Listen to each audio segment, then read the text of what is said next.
Lord, ako ulit ito, yung pabalik-balik, yung paulit-ulit, same heart, same voice, same tanong, nagmamaneho papuntang trabaho, pero bit-bit ko rin lahat ng bigat. Alam mong nandito na naman ako, pero hindi para magreklamo, pero para aminin na pagod na rin ako minsan. Lord, bakit? Bakit parang sunod-sunod? Parang hindi pa tapos yung isa, may panibago na namang pagsubok. Test ba to? Consequence? Lesson? O talagang bahagi ng paglago? Pero kahit anong dahilan, alam ko, ikaw pa rin ang kailangan ko. Hindi ako lalapit para magpanggap na okay ako. I'm hurting, Lord. Lalapit ako kasi gusto kong maging totoo. I don't wanna fake my faith kasi I want it to grow. Sabi mo sa James 1:24, naalala ko that count it all joy when you face trials of many kinds. Pero Lord, joy dito sa hurt na ito? Teach me, Lord. Teach me to see it. Na baka itong delay ay development pala. Na ang pain today is a healing from the wounds that I didn't even know na meron ako.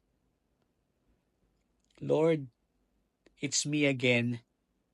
Still hoping, still holding on, still believing na kung dinala mo ko dito, ika'y tapat na ilalabas din ako. Di ko kailangan ng lahat ng sagot. Ang kailangan ko lang is your presence. Even in silence, alam kong naririyan ka. Kaya eto, humihinga, iinom ng kape, magtatrabaho, at haharapin ang araw na ito.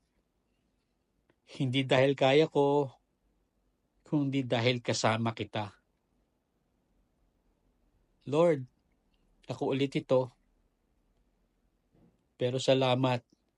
Kasi kahit ako'y paulit-ulit, hindi ka nagsasawa, hindi ka nagbabago, at hindi ka umaalis.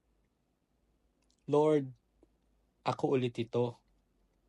Pero salamat kasi hindi mo ko iniwan kahit kailan.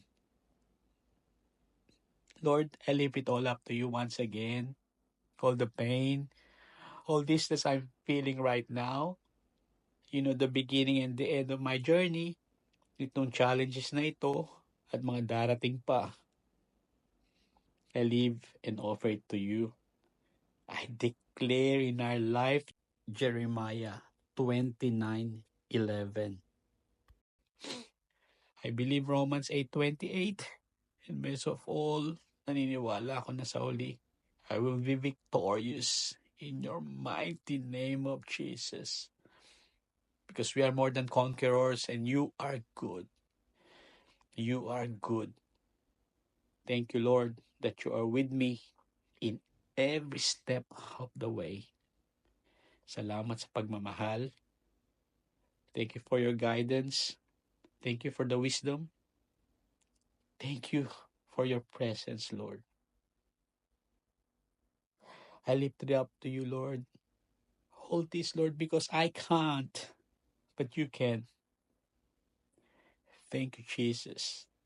Thank you, Holy Spirit. Thank you for your love. Thank you for your guidance. I believe, Lord. I believe, Lord. In Jesus' name I pray. Amen.